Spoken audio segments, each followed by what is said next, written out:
lah ing kono to wau lepas lampaira sang kapiwara sang Begawan Maenaka denira milang miling angupadi satriya ingkang katarimah denira tarak brata parandene dereng bangkit pitanggih wau to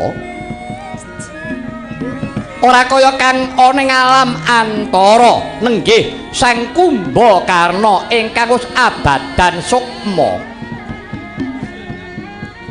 ciptane galih sang Kumbakarna ingkang wis abadan sukma nedya ngupadi kasampurnan kedadak nalika semana mulat ana cahya gumebyar sumundul ing antariksa tan asanes kejawi amung sorot ingkang arayi nenggih sang Gunawan Kuntawibisana ugi ingkang wis abadan sukma nedya minggah ing loka baka sami sakala sang Kumbakarna gero-gero ngundang kawan ingkang rayi nenggih sang Gunawan Kuntawibisana Gunawan Wibisana tenana pun Kakang Yayi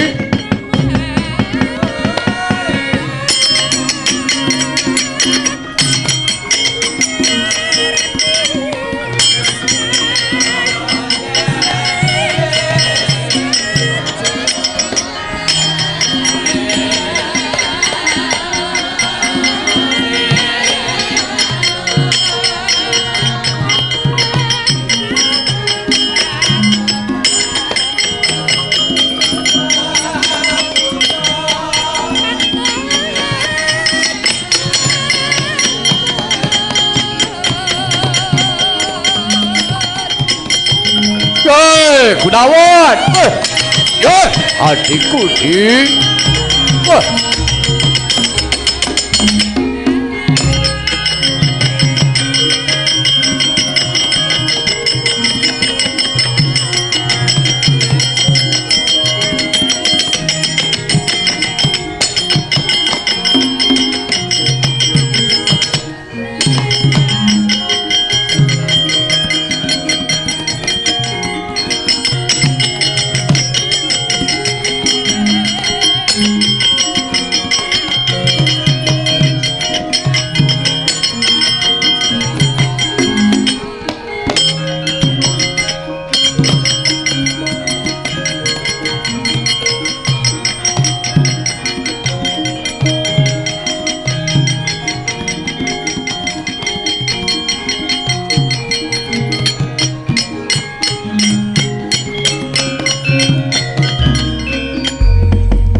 wonten malih tuladan prayogi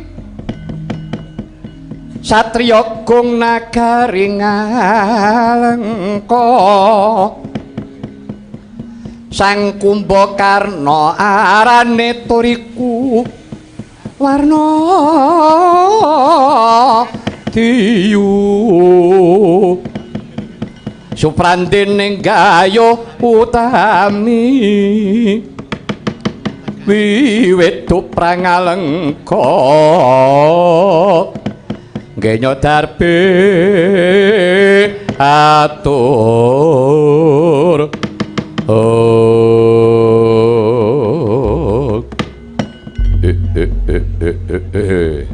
Ong tete Hyang Kalalodrya manik Raja Dewaku adikku di Wibisana Yayi Gunawan kawula wonten timbalan iki ngadhawuh Kakang Mas oh ladalah ketrima uripmu nalika madya padha di kowe ora kleru kiblatmu Gunawan sing luput pun Kakang sing kleru pun Kakang Si Kumbakarna kiniya kowe mbiyen arep suwita Sri Rama aku arep melu kowe ora entuk mongko aku wis ngrasa janjane sing bener ki kowe Gunawan nanging nyatane kowe tak eloni ora gelem temahane dadi peperangan gedhe negara Ngalengka aku nganti kasempyok ing aradan kawengisaning peperangan nadyan to ing batinku aku ngrungkepi jiwa kasatriyan ngrungkepi kautaman nanging bareng tak rasa-rasa Gunawan Aku iki isih ketempelan bebudene Kakang Rahwana ketitik aku gelem perang. Rahayune aku kalah nganti temekaning pati upamane aku iki menang. Apa rasaya ndadra kamurkaning Kakang Prabu Dasamuka. Mula kanthi lalakon kuwi Yayi Wibisana pun Kakang bisa mawas diri pun Kakang ngrumangsani ing reh kaluputan kumau. Mula Gunawan dina iki pun Kakang njaluk pituduhe Siadi yen perlu aku melu karo kowe Wibisana cetha yen to kowe iki santuk kanugrahaning Gusti kuwi antuk swarga mulya di Kang Mas Kumbakarna. Apa Gunawan? Inggih, kepareng kula matur Kang Mas. Iya piye? Inggih. Estanipun sedaya gesang wonten ing Madyapada menika ingkang dipun gayuh menika kasuwargan. Rak ngaten. Iya. Namung kemawon Kang Mas. Swarga papan ingkang endah edi ayem tentrem jinem. Tegesipun papan kaendahan menika kala wau rak inggih kedah dipun seranani nalika wonten ing alam bebrayan rak inggih kedah sae. Iya pancen mengkono Yayi. Mila saking menika Kang Mas estanipun kula mboten menang ngaturi pamrayogi dumateng Paduka Kang Mas Kumbakarna. Monggo sakmenika netepi karmanipun piyambak-piyambak. Karma pala ingkang tinanem wonten ing Madyapada kedah dipun tampi dipun undhuh. Inggih menika kanthi darmanipun piyambak-piyambak. Ngono ya Dik. Inggih kedah narimah Kang Mas. Menawi ngagengaken panarimah kula kinten jawata ingkang akarya jagat badhe paring pepajar. Iya, lah sak banjure aku kudu kepiye? Inggih. Estanipun dinten menika Kang Mas, kula sampun tinimbalan wonten ngarsanipun Gusti ingkang murbeng dumadi karana sampun paripurna ayahan kula wonten ing Madyapada. Iya. Kula piyambak boten mangertosi Kang Mas. Kula badhe nampi kamulyan menapa pasiksan kula piyambak namung pasrah dumateng keparenging Gusti. Iya. Lah terus aku kudu kepiye? Mekaten Kang Mas. Rehning Paduka Kang Mas menika taksih ketabetan jiwaning senopati. Ketitik Paduka rumiyin gugur wonten madyaning palagan. Dinten menika supados Kang Mas Kumbakarna menika nampi kamulyan boten Paduka piyambak ingkang kedah nampi namung Paduka kedah nindakaken dharma malih. Waduh Yayi, aku kudu nindakake dharma teksih ngrampungake jejibahan maneh. Inggih. Banjur syarate kepriye Yayi? Kang Mas, Paduka kula aturi ngupadi inggih menika kadang panenggak Pandhawa satriya unggul pawenang Raden Werkudara inggih Raden Bratasena. Panjenenganipun menika jiwaning senopati agung. Mengkono inggih Kang Mas. Nggih namung panjenenganipun kula kinten ingkang saged nyampurnaken Paduka Kang Mas Kumbakarna. Oh lah dalah. Iya. Iya Di, pun Kakang bisa nampa apa sing dadi panemumu Gunawan. Ora liwat aku njaluk pendongamu ya Di. Muga-muga aku bisa ketemu kelawan sing tak upadi. Yaiku kadang panenggak Pandhawa kang kekasih Raden Werkudara. Inggih Kang Mas, sungkem kula ingkang nderek humiring jengkar Paduka Kang Mas Kumbakarna.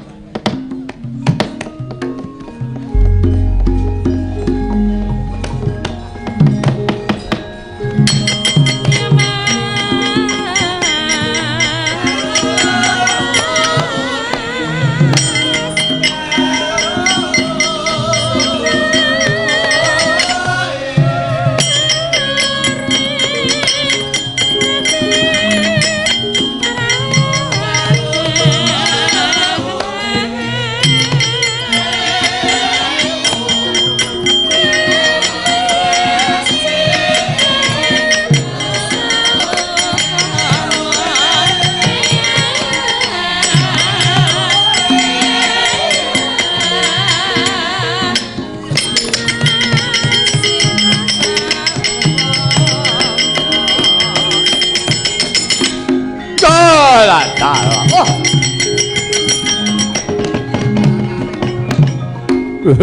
Adikku di bejo kemayangan kowe Wibisana ketitik ndedel munggah ing ngawiyat sinartan sorot kang padhang jinglang muncar cahyamu supara teng akasa tekse katarima dening Gusti sing gawe urip ya Gunawan pun kakang iki ya mung sak derma yayi aku pasrah marang adiring kodrat muga-muga aku bisa ketemu kelawan Raden Werkudara yen to pancen aku isih nutukake dharmaku ya bakal tak lakoni kanthi tulus ikhlase atiku Gunawan dongakno ya di aku ketemu kelawan sing tak upadi kadang panenggak Pandhawa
kayune purwa sejati